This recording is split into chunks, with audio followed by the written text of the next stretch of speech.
हम लोगों को ये विचार करना चाहिए कि हमारा संबंध निरंतर किससे रहता है,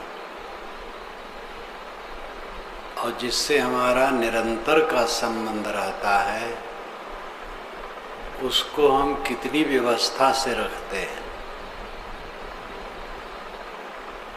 आप मनन करेंगे तो पाएंगे कि हमारा आपका निरंतर का संबंध मन से रहता है। नींद खुली, मन सामने खड़ा,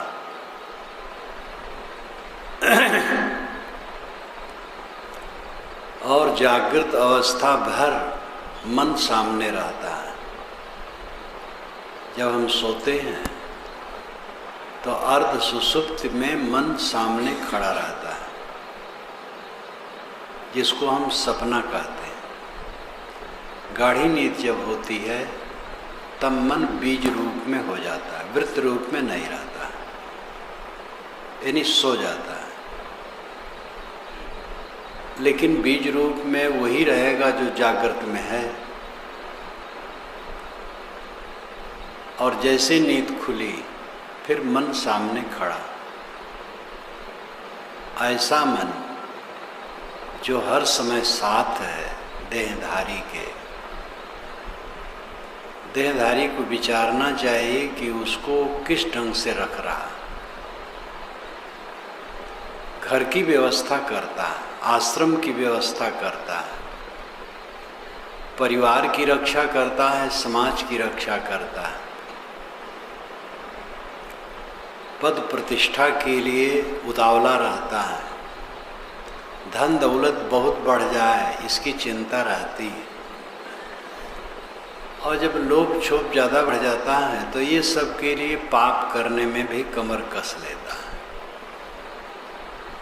ये चिंता नहीं करता है कि मन को कैसे रखना चाहिए। सब कुछ पाने के बाद ये समझ लीजिए मन ठीक नहीं है तो हमें केवल जलना, मन का महत्व न समझना बहुत बड़ा पाप है हमारा। बाहर से संपन्न और भरे भरे लोग भीतर से उदास, विपिन्न और पीड़ित क्यों हैं? क्योंकि उन्होंने अपने मन को ठीक नहीं किया है, मन की सुरक्षा नहीं रखते हैं, इसलिए जलते रहते हैं। अहंकार की अग्नि में दहत सकल संसार, तेहसे बाचे संत जन केवल शांति आधार। एक गोस्वामी जी ने कहा है, वैराग संदीपनी पतली सी पुस्तक है उनकी। तुलसी पंचामृत मेरी एक पुस्तक है, उसमें अंतिम अध्याय है, उसमें ये बात आती है। अहंकार की अग्नि में दहत सकल संसार, तैसे बाँचे संत जन केवल शांति आधार।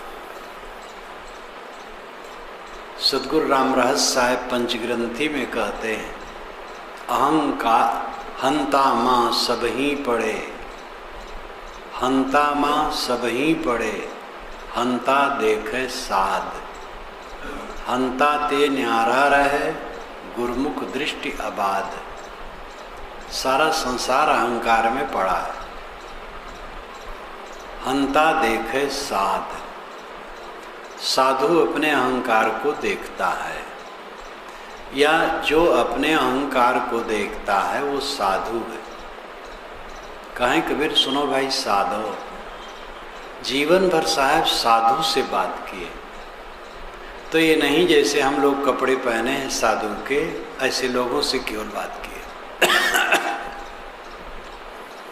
साहब सबको साधु मानते थे, साधु ही नहीं अच्छा। साधु वह है जो अपने अहंकार को देखे और उसको कुचले।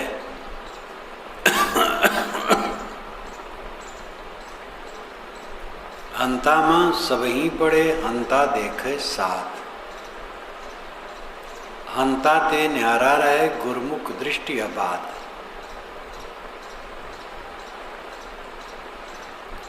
अपने अहंकार को देखना, शील से रहना।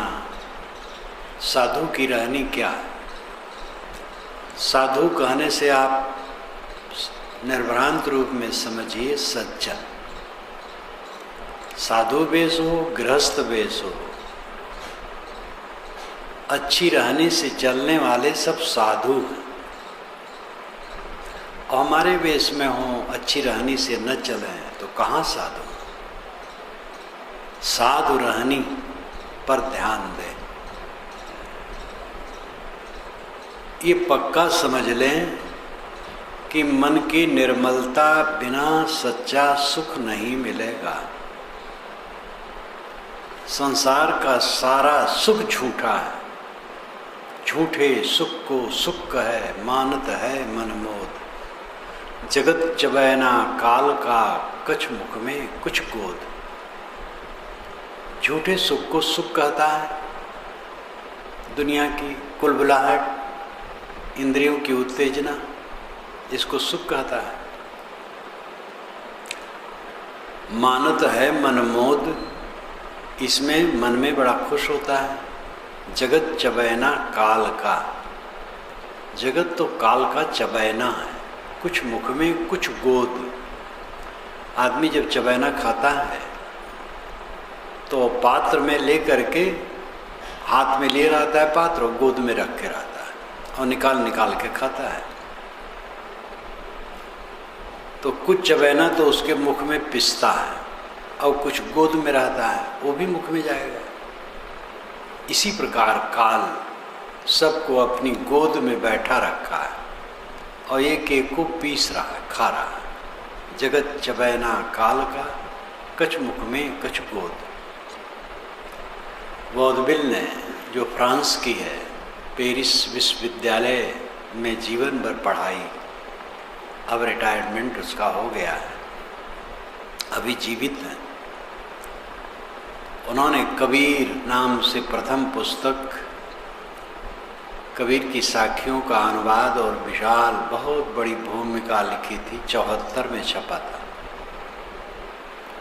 वो मुझे मिली 75 ही में और उसको पढ़ा पूरा, कई बार भी कई अंश पढ़ा। इंग्लिश में है पूरा, दोबारा अभी अभी छपा है।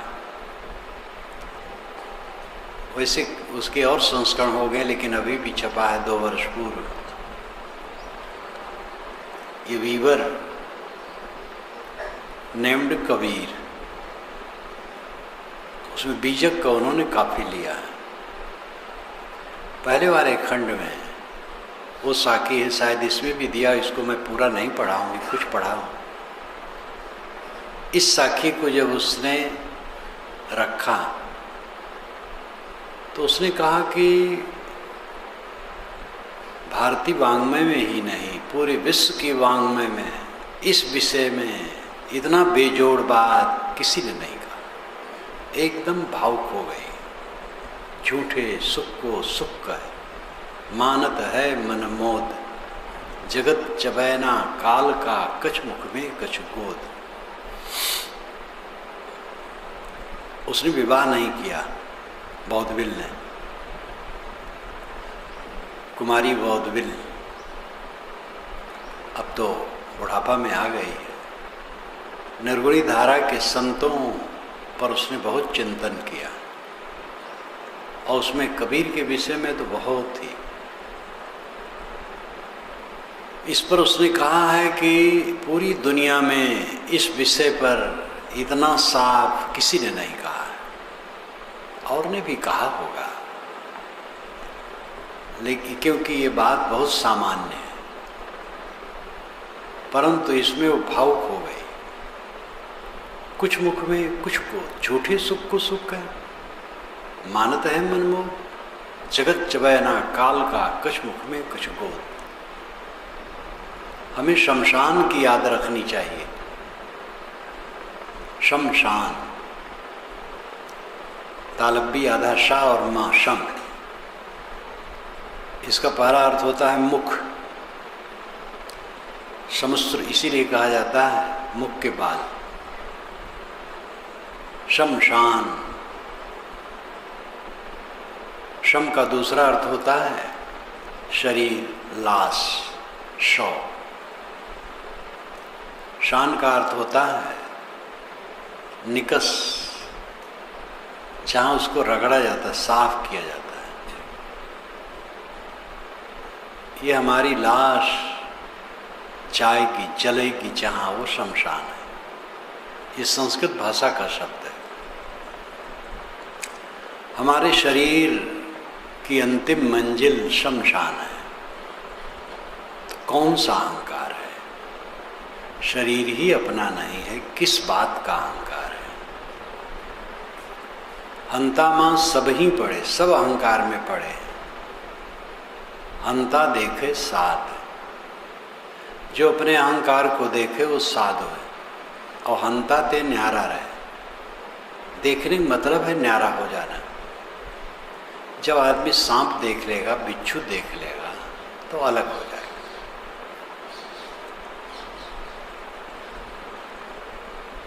अहंकार को जब देखेगा कि ये सांप बिच्छू है, तो अलग हो जाएगा। अहंकार में ही हम जलते हैं, बिला वजह, बिला वजह। वैसे हम जितने अहंकारी होते हैं, रगड़े जाते हैं, अपने ही द्वारा रगड़े जाते हैं, और दूसरे भी भला बुरा कहते हैं। अहंकारी आदमी को बहुत सहना पड़ता है, और निर्माणी को सहना ही नहीं पड़ता है। अहंकार के खूंटे में हम बंधे हैं, इसलिए जलते हैं। अहंकार छोड़ दें, जलना खत्म। अहंकार की आग को जलाना चाहिए, बुझाना चाहिए, समाप्त करना चाहिए। साधु रहनी पर ध्यान दे। साधु रानी दया रूप थिरपद रहे, सो पारक पहचान। दया रूप और थिरपद, साधु रहनी, दो पद में काफी आ जाता है। आचरण में दया और थिरपद, अपने पद में स्थिर, शांत, संतुलित। दया का पालन जीवन में पूर्ण रूप से होना चाहिए। दया, करुणाशील, मनुष्यों के साथ में प्रेम, अन्य प्राणियों के साथ पर करुणा, अन्य प्राणियों के साथ करुणा, मनुष्य मात्र से प्रेम। जात झूठी है, मानव की जात एक है। चित्त से उतार दो जाति पात। अहंकार आने नहीं, मैं उत्तम यह नीच। एकत्व सबही समलख है, मानुष खान के बीच। ये अहंकार न करे कि मैं श्रेष्ठ हूँ, ये नीच है। ब्राह्मण लोग अपने को मानते हम सबसे बड़े हैं, लेकिन जहाँ ब्राह्मण इकट्ठे होते हैं, वहाँ का क्षमा देखो। वहाँ हम ऊंचे ब्राह्मण हैं, तुम छोटे ब्राह्मण। मुझे बचपन की याद है, एक ब्रह्म भोज में गया तो वहाँ कुछ पंक्ति पावन लोग आए थे। तो चौका में एक चद्दर बांधी गई, बड़ी चद्दर, यानी बड़ा सा कपड़ा बांधा गया। उस कपड़े के आड़ में पंक्ति पावन लोग भोजन करने बैठे। तो इधर के ब्राह्मण व्यंग किए कि हम लोग अगर इनके भोजन को देखेंगे तो वो छू जाएगा। ये घटना कोई 60 बरस पुरानी होगी। और ये बात नहीं है कि पंक्ति पावन जिनका नाम है उनके सब चरित्र उज्ज्वल है। कभी रहा होगा कोई महापुरुष, ऐसा रहा होगा कि जिसके बैठ जाने से मानो पूरी पंक्ति पावन हो गई, और पंक्ति पावन नाम उस कुल कुटुंब का चल पड़ा होगा। लेकिन सब वैसे तो आगे नहीं रह जाते हैं। तो झूठा अहंकार, महात्मा गांधी के ही कोई बच्चे या कौन, सुना गोंडा की तरफ कहाँ आए थे तो शराब पी करके इतने बदहवास हो गए कि उनको गाड़ी में लाद के भेजा गया, यानी ट्रेन में उनको लटा दिया गया उनके बर्थ पर। अब कहाँ महात्मा गांधी, कहाँ वह शराब पी करके धुत, उसमें महात्मा गांधी क्या दोष है? तो ये कुल कुटुंब का मोह और उससे कोई बड़ा छोटा होता है, पागलपन है। अहंकार आने नहीं, मैं उत्तम यह नीच, एकत्व सब ही समलक है मानुष खान के बीच। मनुष्य खान के बीच में सब एक है, समान है। अपने आचार विचार से ऊंचा नीचा हो जाते हैं लेकिन मूल रूप में समान है। तो मनुष्यों के साथ में प्रेम और अन्य प्राणियों के साथ में करुणा, दया, और ये बात पर हम ध्यान दें। मनुष्यों में, परिवार में आप हैं या समाज में, जिन लोगों के साथ में रहते हैं, अगर आप मीठा बोलना नहीं जानते हैं, निर्माण होके नहीं बोलते हैं, सरल नहीं रहते हैं, तो ना आप सुखी होंगे और न दूसरे सुखी होंगे। कटुता का मूल यही है, अहंकार है। हम ज़्यादा समझते हैं, हमारी बुद्धि ज़्यादा अच्छी है और नैतिकता ऊंची है। ये व्यर्थ का घमंड। सब में नैतिकता है, सब में बुद्धि है। बुद्धि और नैतिकता का घमंड चढ़ बैठता है और हमारी जबान सीधी नहीं रहती है, और उसका परिणाम होता है हमें स्वयं क्लेश होता है और दूसरों को क्लेश होता है। क्लेश दे करके परिवार समाज में कहीं हम सुखी नहीं रह सकते। हमारे मुख से कटु वचन इसीलिए निकलता है कि अहंकार में हम इतराते हैं। जिन लोगों के बीच में हम हैं, मीठे वचन का प्रयोग करें। जहाँ जहाँ हमारा व्यवहार हो, मीठे वचन का प्रयोग करें। दुकान पर भी जाएं, किसी ऑफिस में जाएं, कहीं भी चलते फिरते काम धंधा करते जितने व्यक्तियों से संबंध हो, मीठे वचन का प्रयोग। विनम्र और मीठा, विनम्रता पूर्वक और मीठा बोलने से अपनी तौहीनी नहीं, इज्जत है। मन शीतल रहेगा, अगला आदमी भी शीतल रहेगा। ऐसी बानी बोली मन का आपा खोए, औरन को शीतल करे आपो शीतल होए। जानते तो सब हैं लेकिन भूल जाना होता है, अहंकार आ जाता है। हर आदमी हर समय मानो नशा में डूबा हो, सब पर नशा चढ़ा है। अपने अपने नशा को मारो, हम मारें, आप मारो, सभी मारो। सब लोग नशा में डूबे हैं और यही नशा दुख देता है। परिवार में विखंडन करता है, समाज में विखंडन करता है। एक कटु वचन परिवार और समाज में जहर बो देता है। मीठा वचन आनंद की लहर ला देता है। सदैव मीठा वचन बोलो, झुक करके चलो। छोटों से भी झुकना बुरा नहीं। कोई हमारा बच्चा है, उससे अगर हम विनम्र होके बोले, झुक जाए, तो उसको भी सोचना पड़ेगा। हमें शीतलता मिलेगी, उसको शीतलता मिलेगी।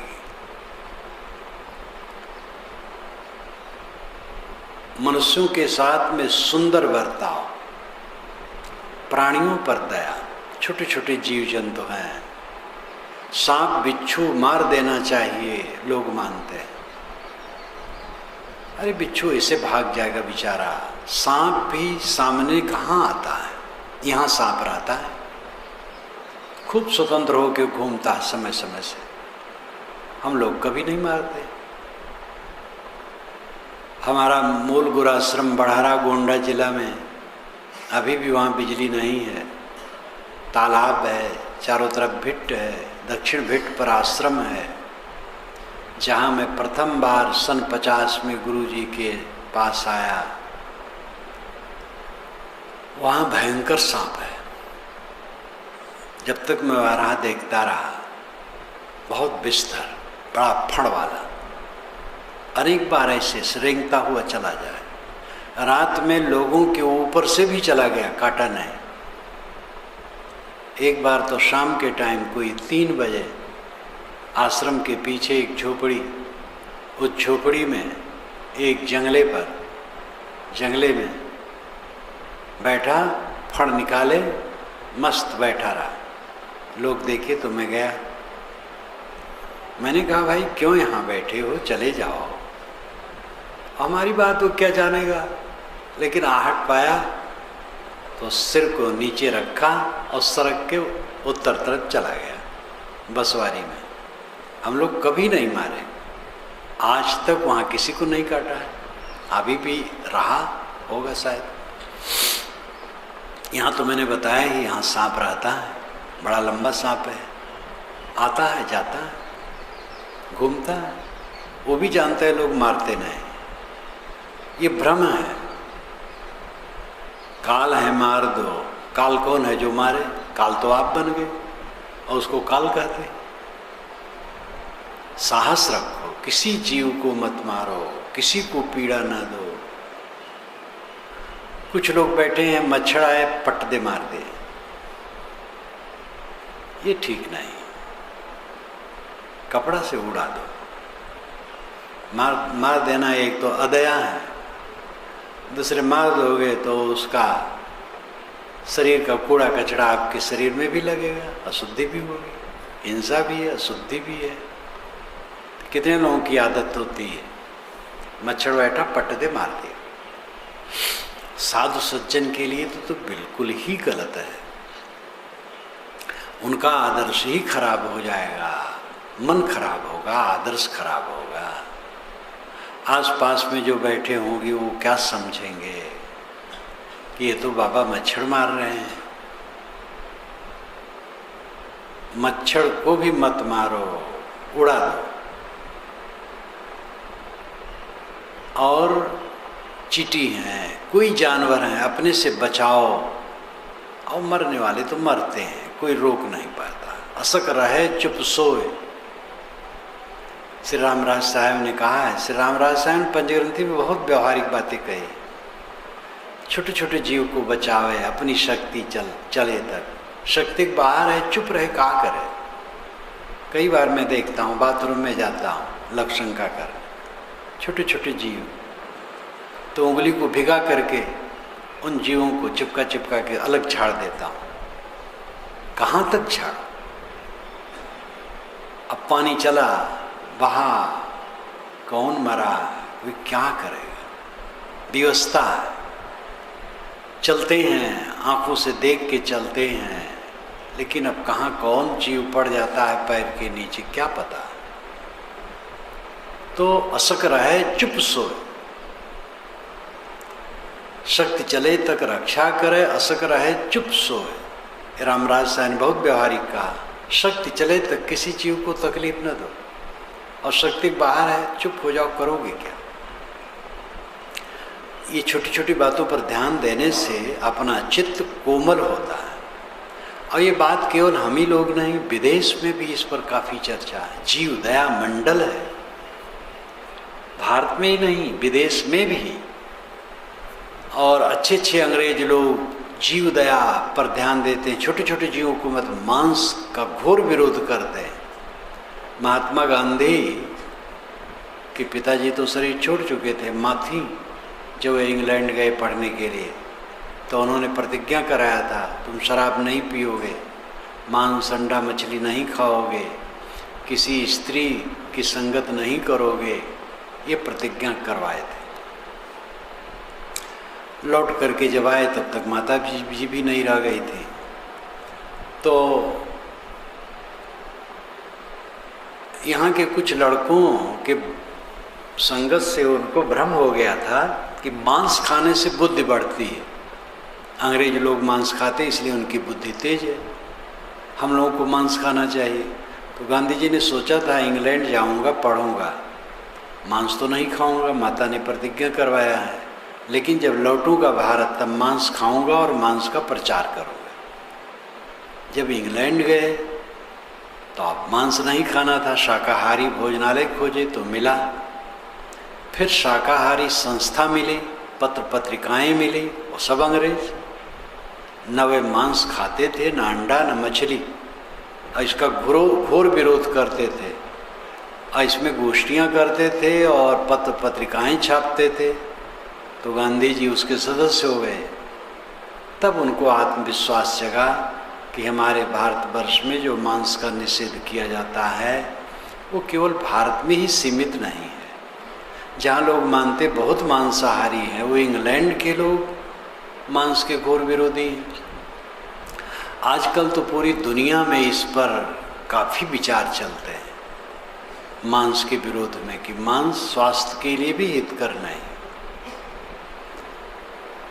तो जीव दया पालन करो, छोटे छोटे प्राणियों को भी अपने तरफ से क्लेश न होने पाए ये ध्यान रखो, और मारो तो किसी को भी नहीं। कोमल वचन बोलो, किसी से गलती हो जाए उलझ के न बोलो, कोमल वचन बोलो। डांटने की बड़ी जरूरत नहीं है। डांट फटकार कोई बड़ी अच्छी बात नहीं, कभी डांटना पड़ सकता है। बार बार जब कोई अवज्ञा करता है तो बड़ों को डांटना पड़ता है, लेकिन डांट कोई बहुत बढ़िया चीज नहीं, एक मजबूरी कभी हो सकती है। समझौता बढ़िया चीज है, मीठ वचन कह करके बात समझ ले, समझा दे।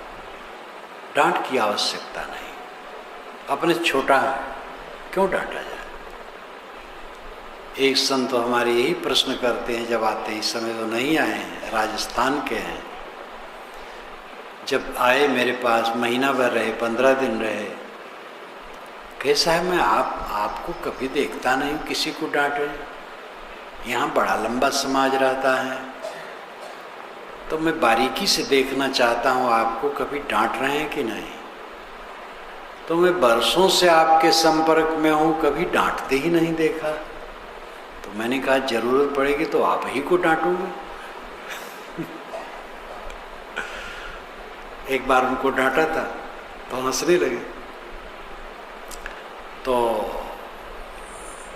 डांटने की मुझे सचमुच में जरूरत नहीं पड़ती, सब लोग अपने आप सब बढ़िया काम करते हैं, तो क्या डांटो। और डांटनी पड़ता है तो ज़्यादातर अकेले में डांटता।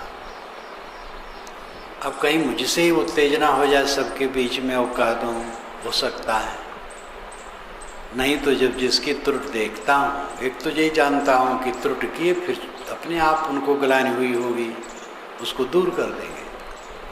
तो कोई त्रुटि हुई, कोई बड़ी त्रुटि तो होती नहीं है, बोलने बरतने कुछ बात में हो गई तो खुद सोच लेंगे। अगर ज़्यादा है तो अकेले में डांटता हूँ, चाहे वो समाज का छोटा बच्चा हो और चाहे बड़ा बुजुर्ग हो, अकेले में कहता हूँ। कहना समझो, डांटना समझो, जो भी समझो।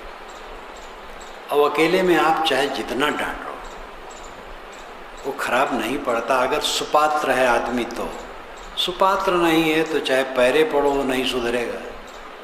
और सुपात्र है तो मीठ कहो, डांट भी दो तो सब मीठा मानेगा। कुल मिला करके डांट कोई बढ़िया चीज नहीं, डांट फटकार, मीठे वचन का प्रयोग ही बढ़िया। बच्चों को डांट दें, शिष्यों को डांट दें। कितने लोग समझते हैं बच्चों से सीधे मुंह बात न करें तब वो ठीक रहेंगे। कितने गुरु लोग शिष्यों को एकदम उनके ऊपर गरमाए रहते हैं, मीठा वचन नहीं बोलते। मैं इसमें विश्वास नहीं करता हूँ। मैं तो सब साथियों को मित्र मानता हूँ, सब मित्र हैं। और प्रेम से आपस में रहने की जरूरत है। कोई आगंतुक व्यक्ति है, मानो ये कोई बच्चा आ गया और उससे कुछ करते धरते नहीं बना, तो मीठे वचनों हमें कहना चाहिए, कट नहीं कहना चाहिए। अब हम ही से भूल हो गई, उत्तेजना हो गई तो ग्लान करना चाहिए, फिर आगे नहीं कहना चाहिए। अगर अपनी गलती समझ में आ जाए तो बराबर वो गलती नहीं होगी। अब अगर हम गलती ही को सही माने रहेंगे तो बराबर गलती करते रहेंगे। साधु रहनी, सज्जनों की रहनी है, कोमल रहनी। मैंने शुरू में कहा था कि आपके साथ सदैव कौन सी वस्तु है? मन।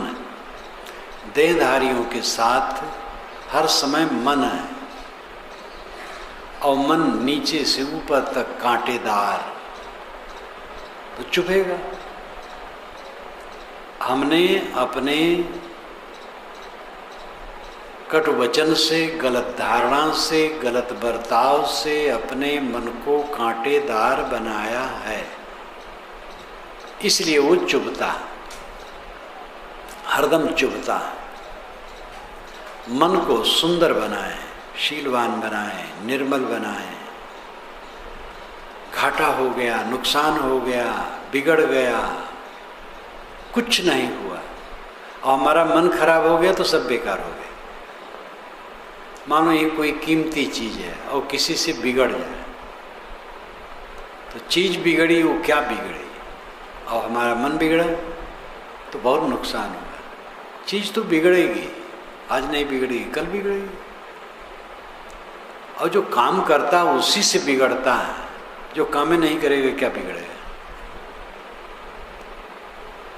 इसलिए किसी बात को लेकर के उत्तेजना नहीं होनी चाहिए। उत्तेजना हमारी दुर्बलता है। उत्तेजना शून्य जीवन, प्रतिक्रिया शून्य जीवन, रिएक्शनलेस मन शांति का सागर होता है। मन ही हमारे सामने हरदम खड़ा रहता है, और मन को हमने खराब बना रखा है। सुख कैसे मिलेगा?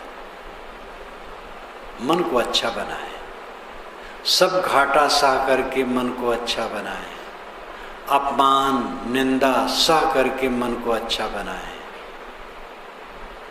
खोद खाद धरती सहे, काट कूट बन रहा है, कटुक वचन साधु सहे, और से सहा न चाहे।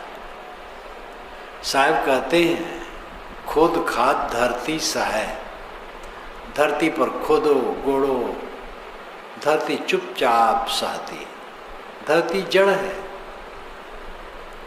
एक बात समझाने का तरीका, काट कूट बन रहा है, बन राजा काट कूट सहता है, डाली काटे पेड़ काटे सब सहता है बेचारा।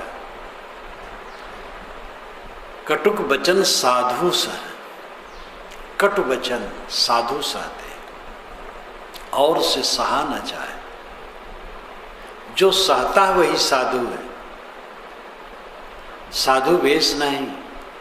जो हम लोगों का साधु वेश है, ये साधुता का लक्षण नहीं है, किंतु साधु वेश है।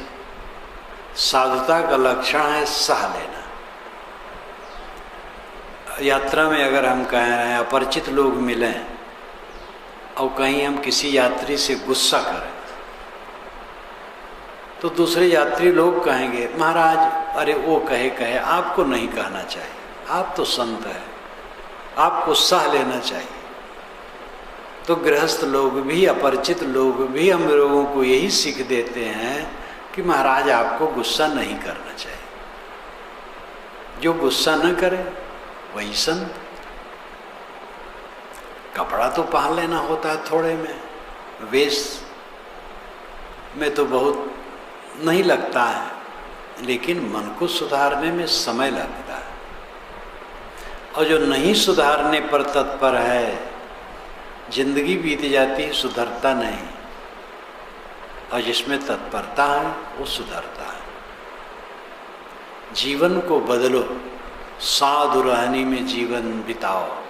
साधु रहनी, साधु रहनी सरल, अंतर बाहर पवित्र। महर्षि पिप्पलाद पृष्ठ उपनिषद में कहते हैं, तेषामसो विरजो ब्रह्मलोको नायेष जीवम नृतम न माया चेत। तेषाम असौ विरजो ब्रह्मलोको, उसके लिए निर्मल ब्रह्मलोक है। ऐसाम न जीवम, जिसमें जीवम नहीं, जीवम नाम कुटिलता, अनृत्यम झूठ नहीं, माया छल कपट नहीं, जिसका मन टेढ़ा नहीं है, वक्र नहीं, कुटिल नहीं, सरल चित्त। इंसान की सबसे बड़ी विशेषता है सरलता।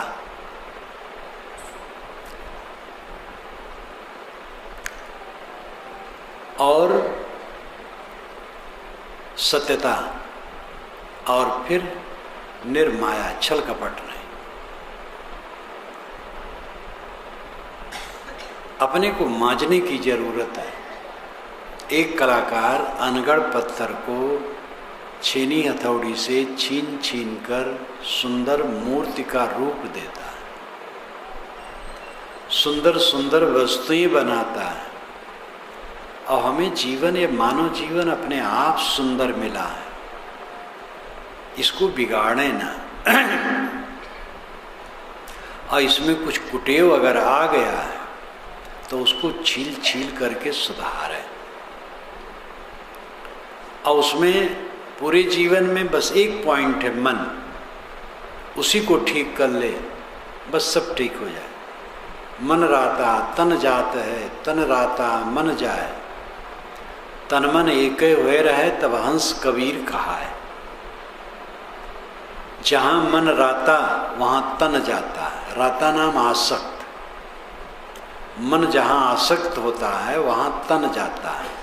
शराब में जिसका मन आसक्त है, शराब की दुकान पर उनका तन जाता है।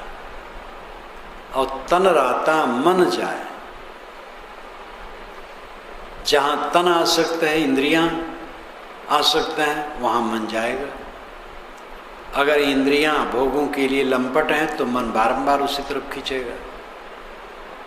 मन आसक्त है तो तन जाएगा, तन आसक्त है तो मन जाएगा। लेकिन तन मन एक हुए रहे, जो जिसके तन और मन दोनों सम हो गए, शांत संतुलित, हंस कबीर कहा है।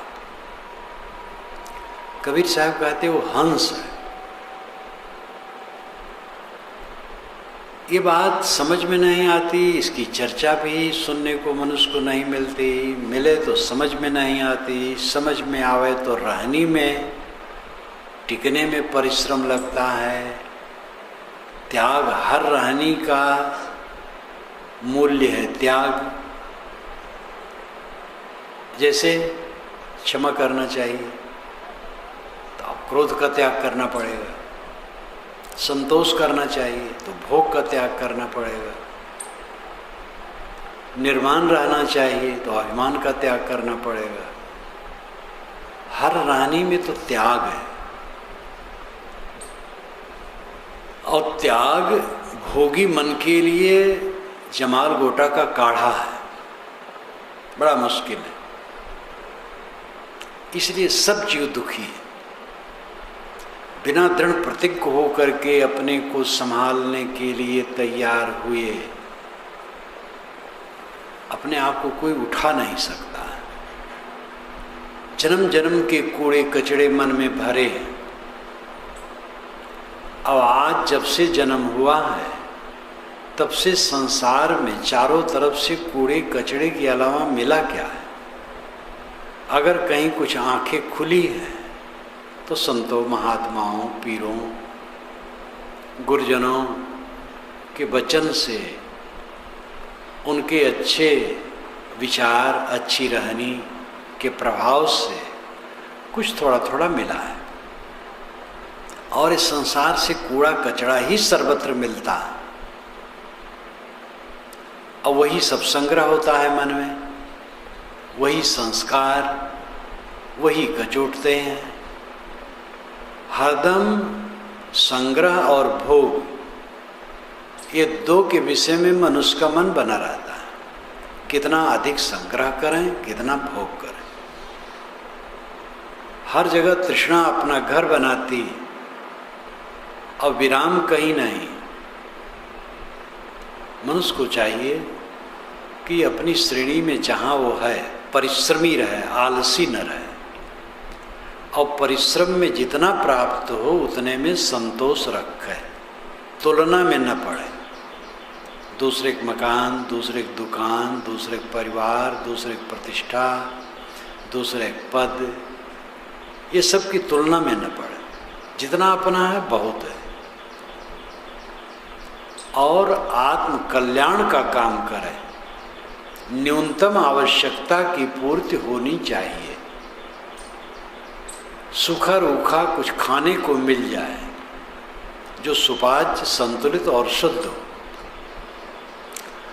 और तन ढकने कुछ कपड़े मिल जाएं और सोने की जगह, बस काफ़ी है। अब इसके आगे अपने प्रारब्ध पुरुषार्थ में ज़्यादा है तो उस ढंग से थोड़ा रह लो, बड़ा मकान बना लो, गाड़ी खरीद लो, रोटी नमक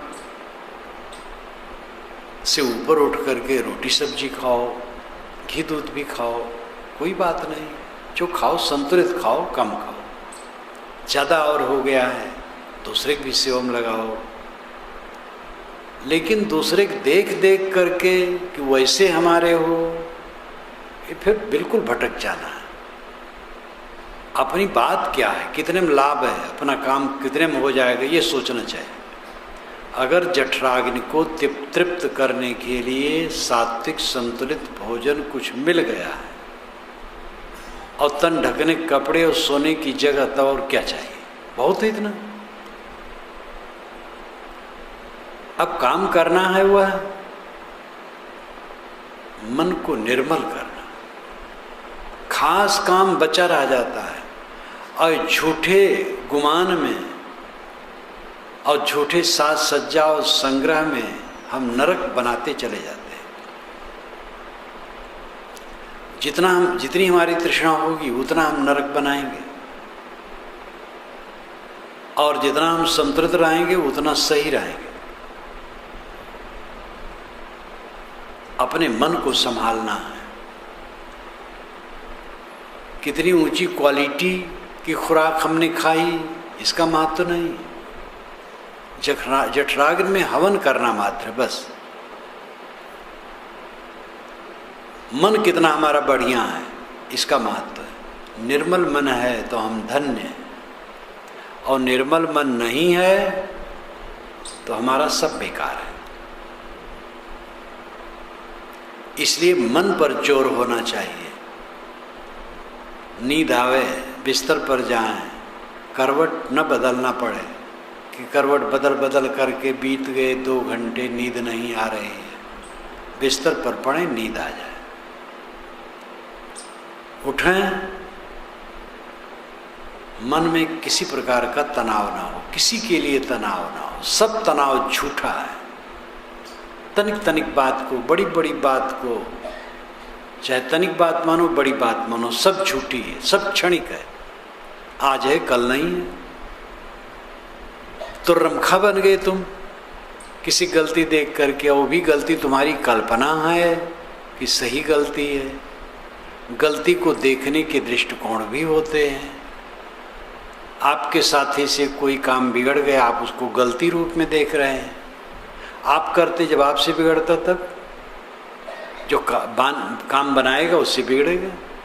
क्यों दुखी हो? स्नेह दो उसको, कह दो कोई बात नहीं, बिगड़ने दो, तुम न बिगड़ो, तुम्हारा मूल्य ज़्यादा है।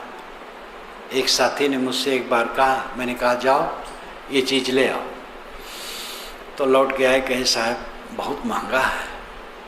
मैंने कहा तुम लोगों से ज़्यादा महंगा है, तो हंसने लगे, तो ले आए। जो हमारे साथ मनुष्य रहते हैं उनसे कीमती कुछ नहीं है। और हम मनुष्यों का मूल्य नहीं मानते हैं, पैसा का मूल्य मानते हैं, चीज का मूल्य मानते हैं।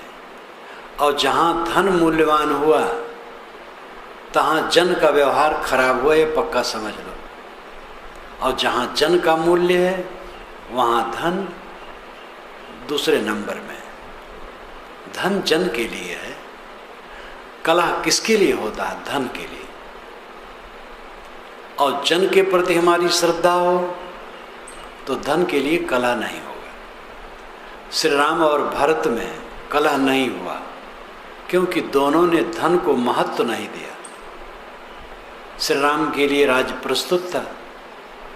अगर श्री राम बैठ जाते अयोध्या, कोई हटा न सकता, पूरी सत्ता उनके साथ थी। लक्ष्मण ने तो कहा भी था, वाल्मीकि रामायण में आता है, कहा भैया आप बैठिए गद्दी पर, मैं देखता हूँ। पिताजी तो अस्त्रहीन हैं, मेहर चरा, उनको या तो जेल में डाल दें या मार दें।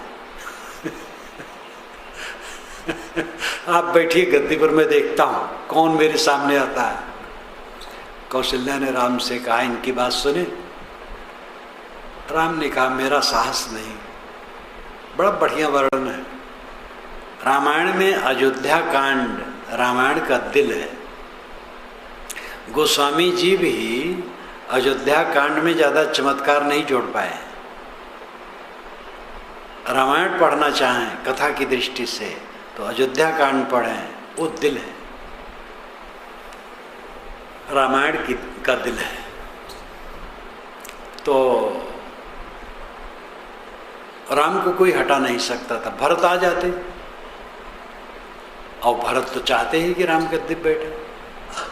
भरत को राज्य मिल गया था, बैठ जाते, नहीं बैठे। तो राम और भरत दोनों ने धन को धन नहीं माना, जन को धन माना। राम ने भरत को धन माना, भरत ने राम को धन माना। इसलिए रामायण भ्रातृत्व की कहानी बनी, भाईचारे की कहानी बनी। इसके उल्टा दूसरा महाकाव्य हमारा है महाभारत। कौरव पांडवों ने धन को धन माना, इसलिए गृह युद्ध में 18 दिन में सब कट करके मर गए। भ्रातघाती युद्ध का महाकाव्य बना महाभारत। वैसे महाभारत ज्ञान का भंडार है, बहुत ज्ञान की बातें, प्रपंच भी है। अतिशयोक्तियाँ तो धार्मिक किताबों में झूठी बातें, वो एक का दोष नहीं है। दुनिया के प्रायः अधिकतम ग्रंथों में, धर्म ग्रंथों में जो चमत्कार की बातें लिखी गई वो सब झूठ है, तो वो तो सब रहती हैं। लेकिन महाभारत में ज्ञान का भंडार, गीता उसी में है। फिर भी महाभारत का जो सार है वो भ्रातघाती युद्ध है। भ्रातघाती युद्ध की धुरी पर महाभारत काव्य बना। धन को धन नहीं मानना चाहिए, जन धन है। जो हमारे आसपास आदमी रहते हैं, जिन मनुष्यों की कुंडली में हम रात दिन जीते हैं, वह धन है। वे परस्पर प्रेम से रहें। धन धन क्या है? धन तो उन्हीं के लिए। साधुता का ये सब लक्षण है। साधुता, सज्जनता, अपने मन को वश में करो, इंद्रियों को वश में करो, शील से रहो, क्षमा से रहो, दया से रहो, छोटे छोटे जीवों को भी तकलीफ न दो, कोमल वाणी बोलो, मीठ वाणी बोलो, निर्मान हो करके दीन वचन उच्चार। गुरु साधु के आश्रिता दीन वचन उच्चार। श्री रामराज साहब ने कहा गुरु साधु के आश्रित रहो और दीन वचन उच्चारण करो, यानी गुरु साधु से विनम्र रहो, अहंकार न करो, झुक करके रहो। ऐसे माता पिता, बड़े बूढ़े, बड़ा आश्चर्य है, आदमी इतना भटक जाता है। माता पिता जिन बच्चों को प्यार करते हैं, उनकी टट्टी पेशाब धोते हैं, दुलराते हैं, पुचकारते हैं, वही जवान हो करके माता पिता से बात नहीं करना चाहते। कितने असभ्य शिष्य भी होते हैं ऐसे कि जिन गुरुजनों से सीखे, समझे, पाए, उन्हीं से अहंकार कर बैठते हैं।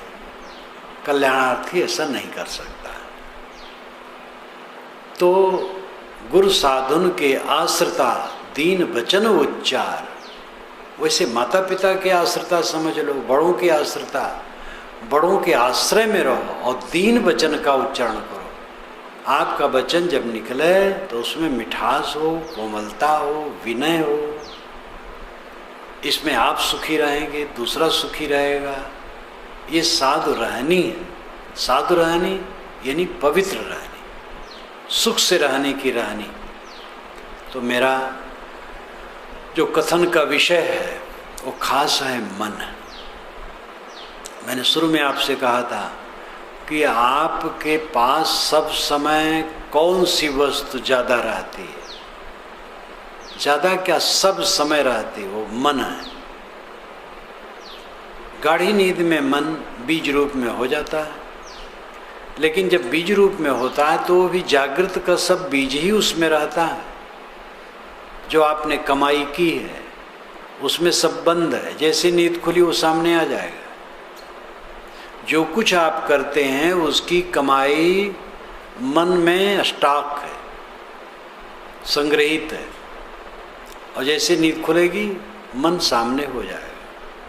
इसलिए हम आपको चाहिए कि सब घाटा सहकर, सब अपमान सहकर, सब निरादर सहकर, सब तकलीफ सहकर, चारों तरफ से सारा झंझा सहकर अपने मन को सुंदर बनाएं, अपने मन को निर्मल बनाएं। प्रयत्न पूर्वक जो निरंतर अपने मन को निर्मल बनाने का काम करता है, थोड़े दिन में उसका मन समाधि के योग्य हो जाता है। निर्मल मन ही समाधि में प्रवेश करता है, और निर्मल मन तो सब समय समाधि ही में है। समाधि में जब जाता है तो संकल्प रहित हो जाता है, लेकिन बाकी समय में भी संतुलित होने से समाधि में ही है। जिसके मन में उत्तेजना नहीं है वो सब समय समाधि में है। उद्वेग शून्य चित्त, ये जीवन की बहुत बड़ी उपलब्धि है, और ये हमें आपको करना होगा। कोई कर नहीं देगा, न कोई भगवान कर देगा। संत गुरु उपदेश करेंगे, रास्ता बताएंगे, और ये कम कृपा उनकी नहीं है। जिनकी वाणी से, जिनके उत्तम चरित्र से आप प्रेरित हो सकते हैं, उनका उपकार कम है। अब आगे आपका काम करना है, आप संभालो। दूसरा कोई दूसरे के चित्त को शुद्ध नहीं कर सकता है, उसे स्वयं करना पड़ेगा। तो इस विषय को हमें अच्छी तरह से अपने मन में बांध लेना चाहिए कि हमारे अंग संग हर समय सामने खड़ा मन है। मन को हम अच्छा रखें तो सब समय हम सुखी रहेंगे, और दुनिया के प्रपंच में अपने को डालकर जो सपने की तरह आज है कल नहीं है, उसी के अहंकार में पड़ करके मन को खराब बना लिए तो जलते रहेंगे आज और आगे भी जलते रहेंगे। तो हम ऐसा काम न करें जिसमें आज चलें और आगे चलें। ऐसा काम करें अभी शीतल रहें और आगे शीतल रहें।